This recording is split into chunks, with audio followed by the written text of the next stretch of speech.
Welcome into Lost in Our 40s. This is one of those special occasions when we have a guest. We love having guests. And I shall allow my guest to just get off and introduce herself. Okay, hi. Thank you for having me. My name is Madison. I'm a program manager with a background in software engineering. I am American and I've been living in Sweden for 10 years. 10 years, I didn't know that. Yeah. And maybe that ties into our topic. I don't know if that's where we start off. How has it been living in Sweden for 10 years? It's been good. Yeah. Yeah. At first, when I moved here, I loved it. I'm from a really small town. Uh, So I loved that I could just exist in the city and people wouldn't just talk to me all the time. I mean, growing up in a small town, it's like it can take 2 hours to go to the grocery store because you run into your friends, your parents' friends, your grandparents' friends, and then you yes. have to talk to everyone. So at first, I enjoyed the peace, but after some time, I started to understand that that can be a downside as well. Mm, Like there yeah. can be a feeling of lacking community. Yeah. Um, yeah, that's been a Yeah. little bit different, but overall good. No, good. I can relate because whenever I go home, I'm from Kenya.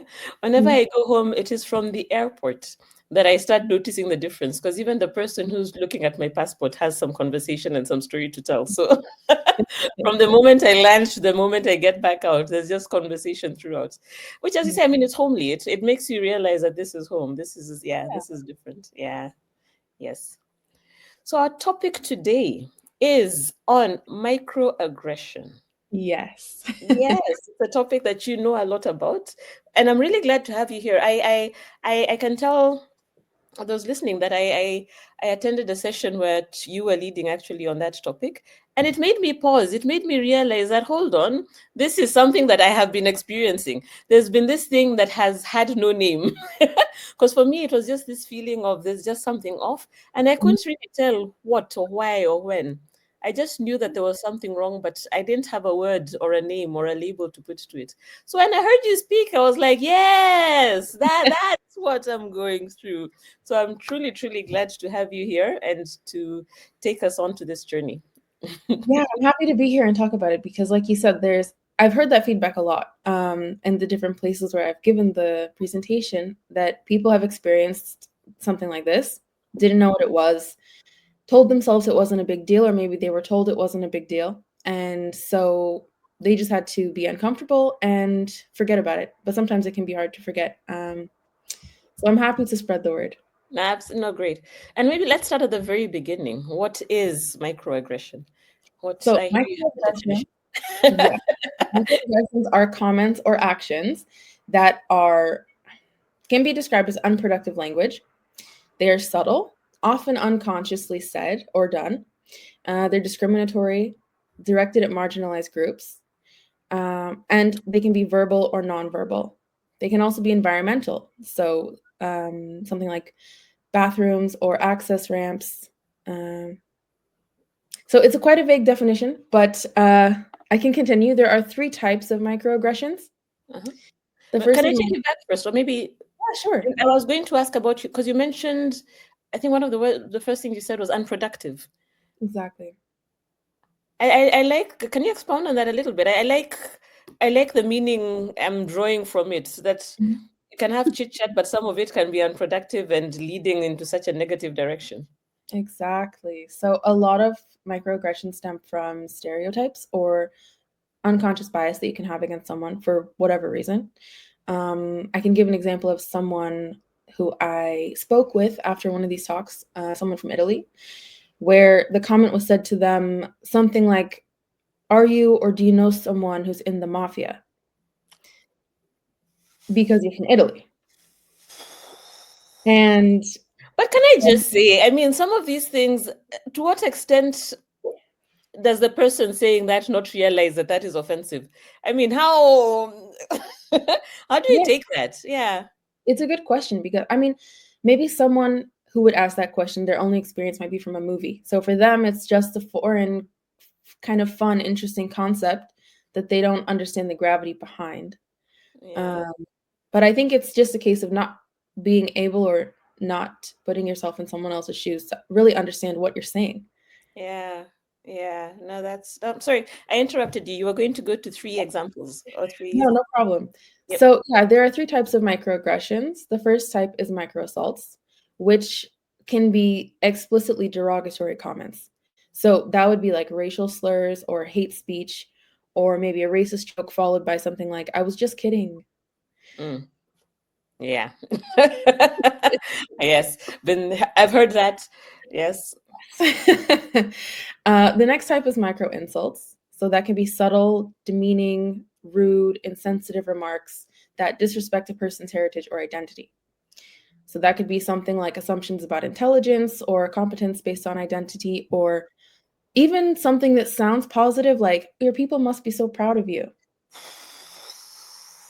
It happened to me. Am I allowed to interject and just mention this? I was living in South Africa, and someone, for me, it was just a casual conversation.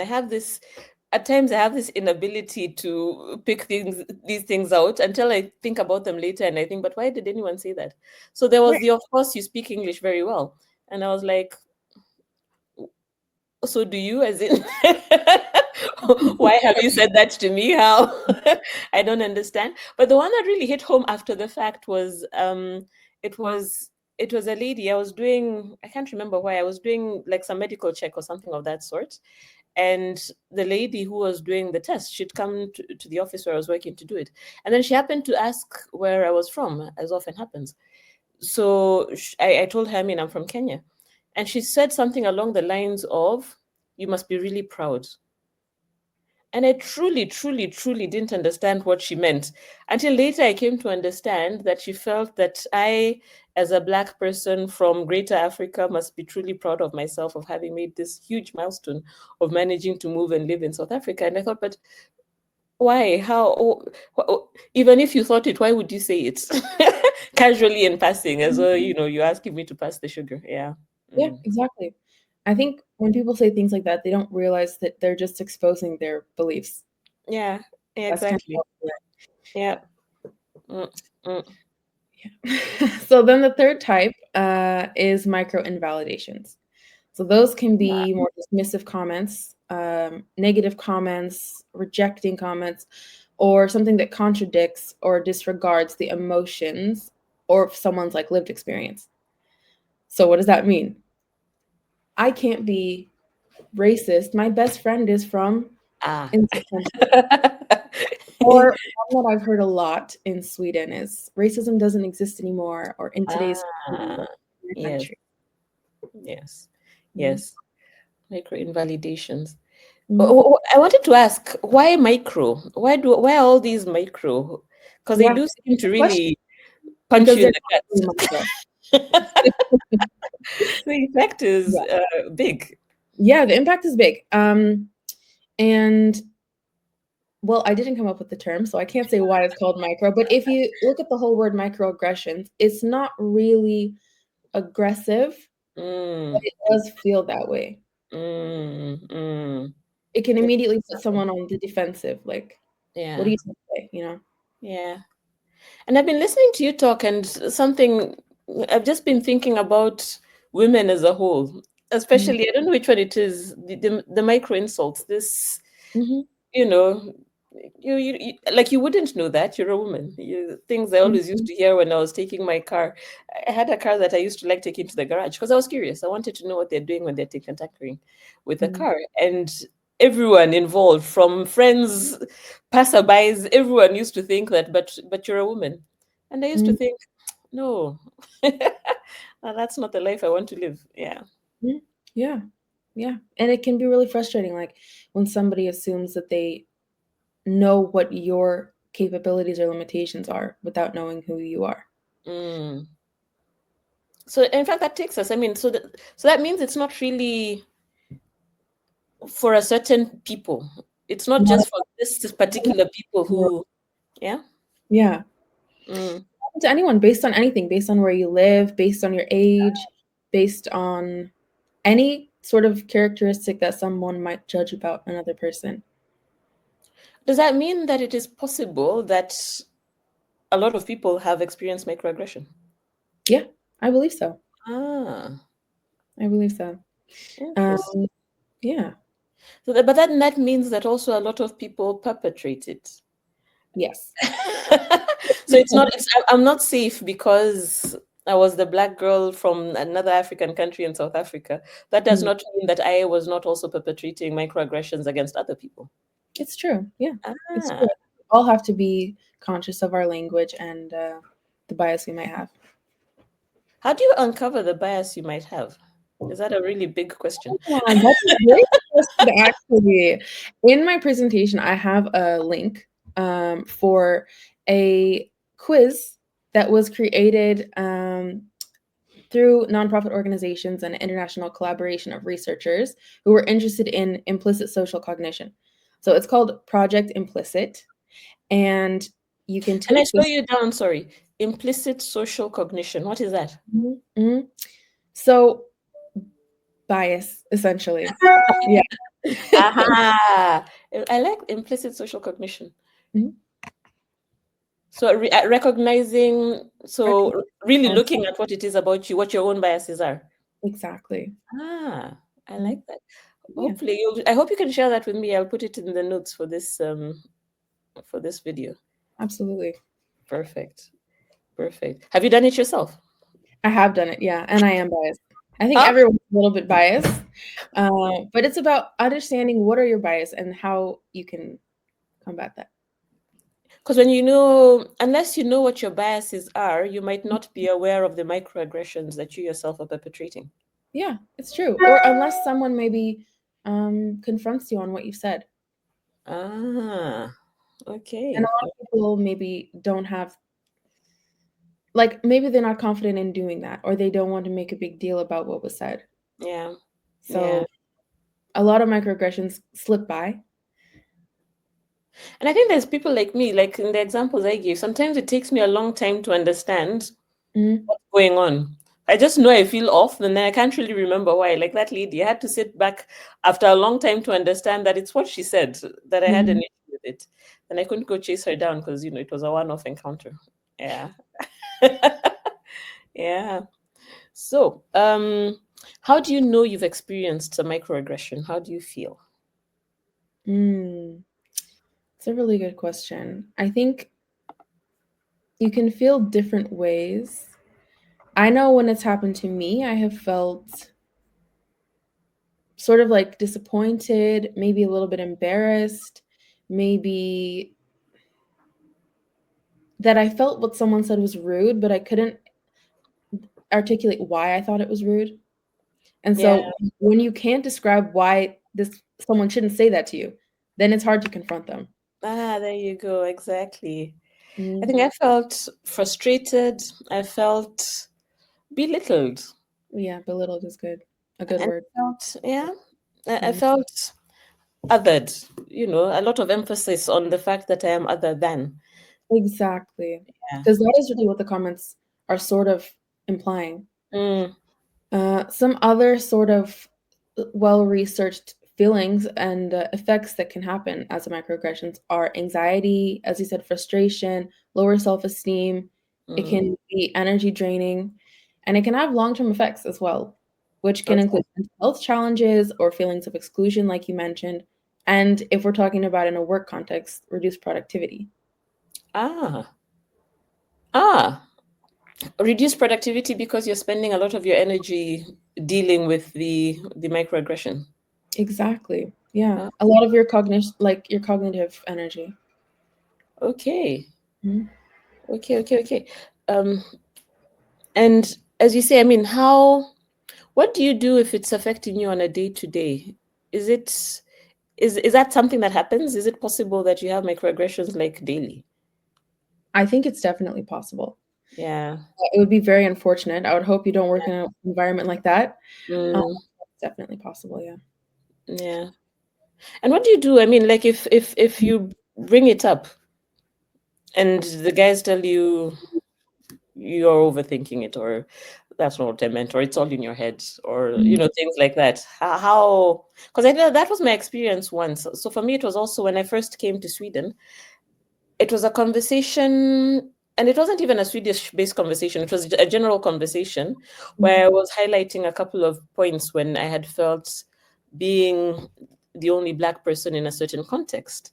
And Mhm. the feedback I got made me, it was really gaslighting. It was more to the effect that it's all in your head. Common The, response. is it? It I is. really felt, I questioned myself. I had to go back to myself and I wondered, is it me? Am I making too much? Actually, I think it made me go back more into myself because I Exactly. felt that, yeah, this is not a common, no one else is seeing this. So maybe I'm just making a mountain out of a molehill. Mm.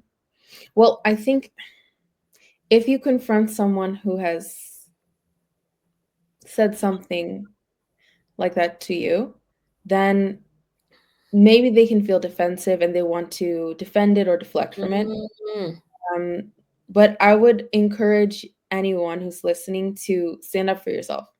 Yeah. And just because they say you're wrong doesn't mean you're wrong. Okay. Mm.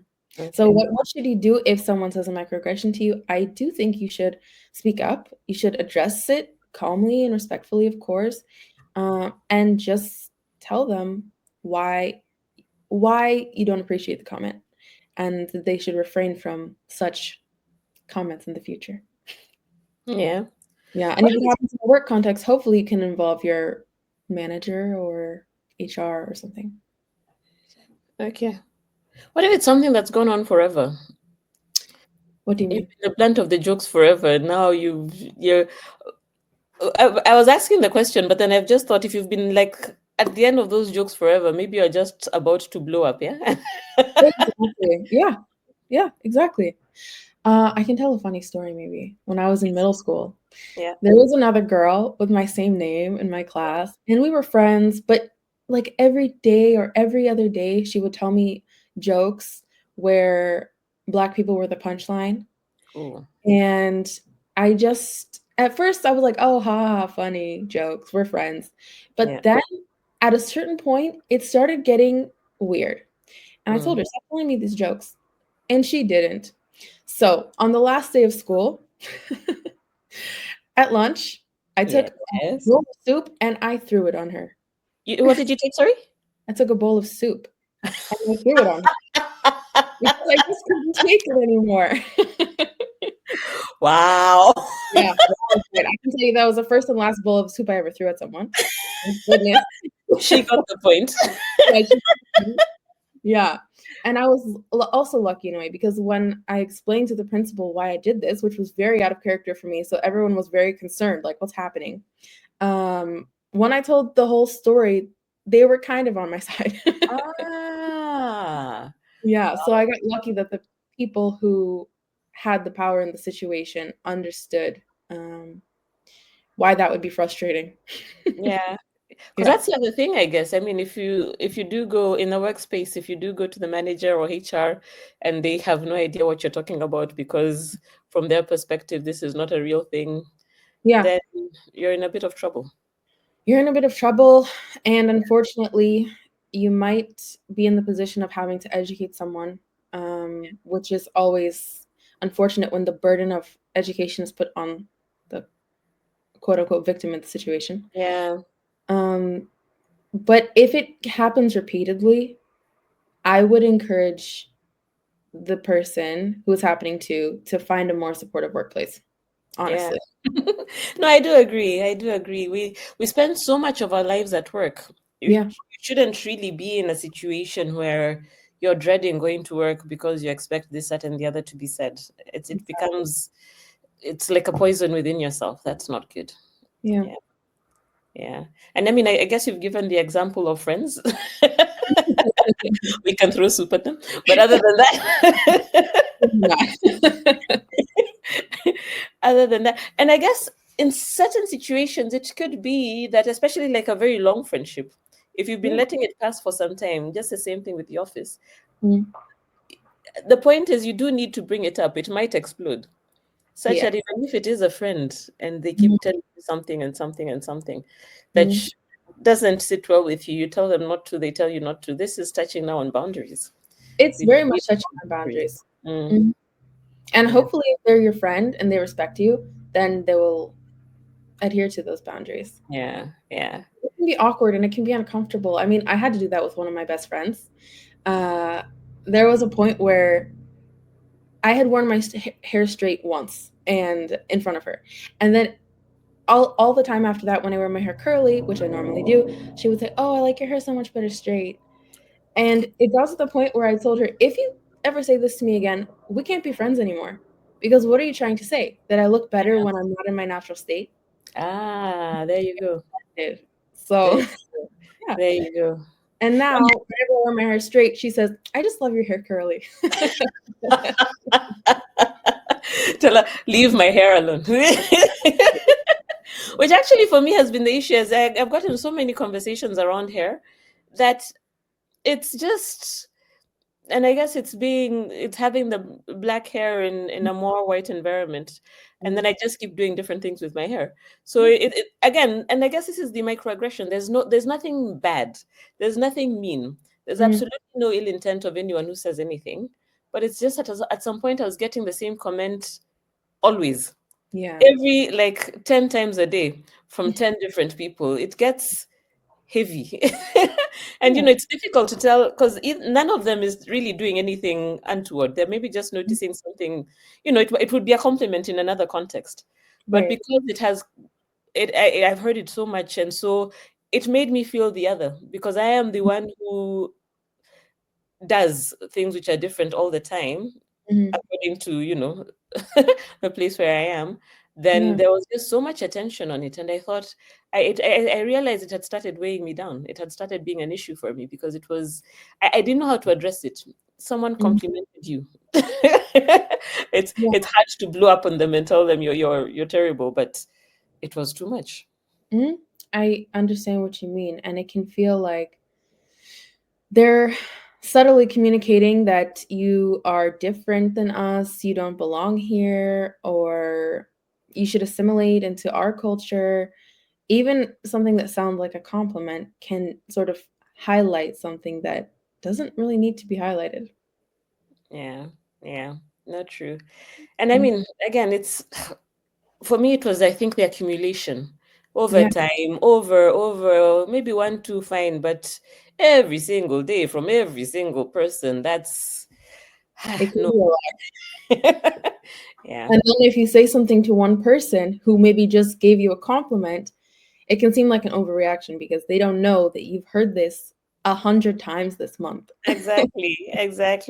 And then that's the thing, because I do believe that there is the blow up that can happen at some point. So maybe Mm. the person I'm snapping at would be wondering, what the hell? What Yeah, happened? exactly. But yeah, I do think it does need to be addressed, as you say, either way, even if, no matter how uncomfortable it is, it's maybe a slow process of just telling one person, thank you, Mm, but I appreciate us not having this conversation because it makes me feel this way. yeah. And because it's a full, it's not a pushback as such. It's just stating that this has had this effect on me because of this, and I'd appreciate us not talking about that. Then we can talk about the weather. And I Yeah. think the way you phrase it is perfect.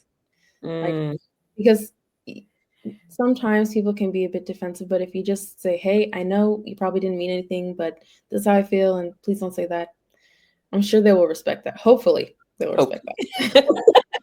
Yes. Um, so I have a question here. Why is it important to be aware of the whole Mm, concept of microaggression? it's a good question.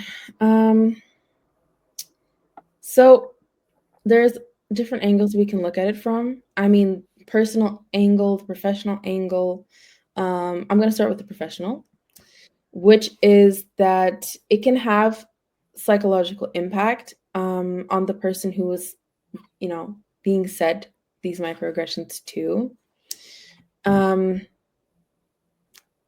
okay, I'm going to quote some statistics here, not to get boring, but Yeah, I think no, go about it. ahead. We love Um, numbers. so there was a company in the UK who did a study and polled over 5,000 people, and they found that 70% of them had never publicly given credit to a minority colleague for their ideas. Um, and only one third of UK employees have spoken up when they've seen discrimination or exclusion of a minority colleague at work, even though almost 7 in 10, or 67%, consider themselves an ally to those with identities different to their own. So it's important to speak up, and it's important to understand this can have a negative effect. And one of those negative effects is something we've seen a lot after the pandemic, which is that only 3% of Black professionals reported feeling ready to return to work in person, compared to 21% of their white peers. And one Oh, of the reasons is because remote work sort of buffered them from these microaggressions. that is so interesting. Yes, it Wow. is. It can really make you feel like, I don't want to be here, having to deal with sort of unnecessary comments and comments that can make you question yourself, or comments that can make you have to do a lot of unnecessary cognitive work. Yeah. Yeah. You brought up a good point because I know we said that microaggression could potentially affect anybody, but you've Yes. touched on the minorities, which I Mhm, think is worth a real highlight mhm, because the minorities being in whatever context they are. So we've been talking about Sweden. The black population in Sweden isn't very high. So, and I've, I don't know how to put this. It's the focus of a microaggression is, I don't know if that's the way to put it, is more, is targeted at a minority. Yeah. You've mentioned in some point that there's a discriminatory aspect to it. So, yes. like in the example that you gave, it could be that the person who mentioned the Italians Mhm, had no experience of Italians, and maybe that the Italians were the minority. mhm, So I do want to emphasize the Black aspect because I do think that the Black aspect is something to be emphasized in that depending on where you are, I mean, in my country, probably the Black aspect isn't that great because we are the mhm. majority of the population is Black, but then we Right. would have our own little things that we look at for microaggression. Mhm, But how how do we deal with this? I mean, in lights of what's been happening in a political climate, and I absolutely don't want to talk politics, but these are conversations that come up, and sometimes we get the impression that no, no, no, this is not something you should talk about. mhm, Being black is not a disability, you shouldn't, or inability, you shouldn't do this, that, and the other. mhm, But there are certain there is something that happens there. How do we mhm. have that conversation in the microaggression perspective without, I don't know if the word is stepping on toes or making it a bigger deal than it is, because it is a big deal. How do we Mhm. voice it? Yes. That's a good question. I think depends on, I mean, you have to evaluate your own situation if Mm, it's quote unquote safe to speak up for you, as to make sure you won't get backlash, or if you do get backlash, to be prepared to handle what that might be. Unfortunately, there can be situations where if you speak up, it can put you in a worse position. mm, Which in Sweden, I think is illegal, but it doesn't mean it doesn't happen, right? Um, so you have, but I think it's important to speak up. And I think, yeah, sometimes you might step on toes. yeah. Then you have to step on someone's toes because your Yeah. toes are being stepped on. So, Exactly. And I and think in go on. this analogy, if your toes are being stepped on, you can pull your toe out and say, "Don't step on me." And that is absolutely reasonable. You're saying just don't step on Right. my toes. Go walk on the street. There's lots of space. Mhm. Yeah. Yeah. Yeah. I had have I forgotten it? Yes, it touches on the feeling of belonging Yes. because I was listening to Brene Brown, Atlas of the Heart. So she goes through a whole selection on emotions and feelings and that kind of thing. And one of the ones she touches on is belonging as opposed to fitting in. So saying that belonging is where are you feel welcome for just being yourself. Well, fitting in Mhm. is where you need to change certain aspects of yourself. And that Yeah, this lack of belonging has such a heavy weight on the person because then you can't be authentic self. And exactly. to your point, if you can't tell the person to stop stepping on your toes, then you're fitting in. You don't feel like you're in a space where you can actually state that Mhm. this is my space, this is what I need, and this is how you're encroaching onto it. And it's Right. important to be authentic to ourselves because we are important. And we need to be important to ourselves at the very beginning. So speaking up, regardless of the context, well, I won't say regardless of the context, you maybe need to choose different words depending on the context, but Mm. doing what feels right for you is important in these situations. Yeah. Absolutely. Yeah, I couldn't agree more. Mm, great. Um, I'm looking for my questions here. Do you have something to add on gaslighting? Mm. I felt it very strongly, and It's tough. And it's, like I said, it's a very common response to microaggressions. After confronting someone about something uncomfortable they've said, they might try to gaslight you. Um, so I would just give the advice, don't let someone negotiate you or talk you out of the experience that you know you had. amen. I love that. I love that. And that goes Mhm. actually in this context or anywhere else. I quite like that. Negotiate you out of, yeah, believing you had the experience you had. Mhm. That's really good. That's really good.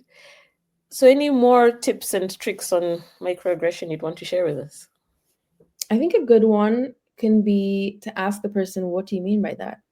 Ah, You ah. can explain it. I like that because it forces them to go back in and either explain their insult if it was an insult Mhm. or think about it themselves. Yeah. Exactly. And sometimes when they say it out loud, the thought process behind it, they realize, okay, that didn't sound good. Ah. But you find that you'd spend so much energy teaching people how to behave around you. Yeah, it's true. It's true. And sometimes it kind of goes with the territory of standing out in Ah. wherever you might be, Mm, fortunately. mm, yeah. Yeah. And are there positive stories that I did this and then this happened? Do you have from the teachings that you Mm. Okay. Yeah, sure. I had one experience with my former colleagues who I really liked. We were very different, but some of the best colleagues I had. But sometimes they would say things that I was like, you can't say that. So one of those times we were at a fika and I was living in a part of town. I had moved from like a very well liked and well known part of town, a very popular part of town, to a part of town that was known for crime, for had? lack of a better term. Yeah. One of the places that's technically on the top 10 most dangerous in Sweden or something like that. Okay. Um, and so they said something to me like, "Oh, you probably can't take money out of the ATM over there." Yeah. And my response was, "What do you mean? People Mm, take money out of the ATM every day." yeah. Mm, I mean, that neighborhood, I really liked living there. There was multiple retirement homes, there Mm, were many kindergartens, it was full of families and a yeah. big park, and it was a nice I mean, it was fine. It was just segregated, and it had a lot of immigrant families, so it had Mm, a reputation, but as far as living there, it was fine, so I kind of just told them, like, "That's not true." yeah. And they never said anything like that again. Oh, good. Yeah, because they knew if they did, then I would defend the place. Yeah. No, that's good. That's good. And I mean, I'm sure I have some myself. I can't think of any right now. I think I'm just now I'm now getting on the bus. I'm Mhm. getting on the microaggression bus because actually, I think actually a lot of the hands I have are also from just Mm, being a woman and doing things and trying things. And I mean, I'm sure I have from being black, from being a woman, from being whatever other category it would be that exists. But sometimes I don't always understand them in time to be able to go back and address. But I like your point that at the point when I do figure it out, then mhm. if it's something that's still ongoing, Yeah. then take the step and say from now henceforth, this is the new law. Exactly. And there's Yeah, no statute of limitations, I mean, you can always go back and tell something. exactly. No, great, great. It has really been great having you here, Madison. This Yes. this has been really good, and it's such an important topic. I'm really glad that you know so much about it and are willing to share your time with us and just take us through the nuances and how to tackle it. Yeah, it's my pleasure. Yeah. Would you like to shout out to something in particular? I would love to shout out something. I'd love to shout out a nonprofit in Stockholm called Coding for Immigrants. I'm on the board of the nonprofit, full disclosure, but what we do is help people, especially immigrants in Sweden or abroad, to get into tech and to start a meaningful and dignified career. It can be really difficult when you come to a new country, especially to integrate into the system. Maybe you're coming from a place where your current qualifications are not recognized by the new country. Mm. And so our goal is to help as many people get into tech that want to. Beautiful. That's really great. Yes, I'll. Do you have a link or something that I can put in the show notes? Yes, I'll share the link. Perfect. Perfect. Well, thank you so much, Madisen. Thank you all for watching. We hope that you've all learned something, and especially to check out on yourself what your own microaggressions might be. Find out what your biases are. Then we can make the world a better place by all stopping our little microaggressions. Thank you. Thanks Thank all. you so much. Bye bye.